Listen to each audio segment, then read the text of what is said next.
सिंध के ज़िला खैरपुर की बड़ी तहसील कोटली जी में पागल कुत्तों के काटने के मुतअद्दिद वाक़यात रूनुमा हो चुके हैं, लेकिन सिंध के जो वहाँ पर मौजूद अफसरान हैं वो इन पर कार्रवाई करने के लिए तैयार नहीं है। असिस्टेंट कमिश्नर कोटली जी दरिया खान जो चांडियो है, उन्होंने नोटिस लिया, लेकिन ताहाल पागल कुत्तों के खिलाफ कोई न ऑपरेशन हुआ और न ही कार्रवाई हुई। पागल कुत्ते दन दनाते फिर रहे हैं और बच्चियों को काट रहे हैं। पहले तो दुआ बतूल को काटा गया, आज 4 बच्चियों को जो है वो काट कर ज़ख्मी कर दिया गया है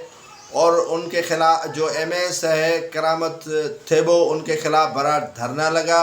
और वैक्सीन जो है वो नायाब है कोटली जी की अस्पताल में और बड़ी पैमाने पर जो है वो घपले हो रहे हैं और घपलों के खिलाफ जो है वो इलाका मकीनों ने धरना दिया है, रोड ब्लॉक किया है और असिस्टेंट कमिश्नर ने नोटिस पहली बच्ची का लिया, लेकिन उसके बाद जो है वो 4 बच्चियों को कुत्तों ने काट लिया और पागल कुत्ते दंदनाते फिर रहे हैं, लेकिन उनके खिलाफ कोई ना तो ऑपरेशन हो रहा है और न ही कुत्तों के खात्मे के लिए कोई इक़दामात ज़ेरे गौर हैं। नोटिस पे नोटिस तो लिया जाता है, लेकिन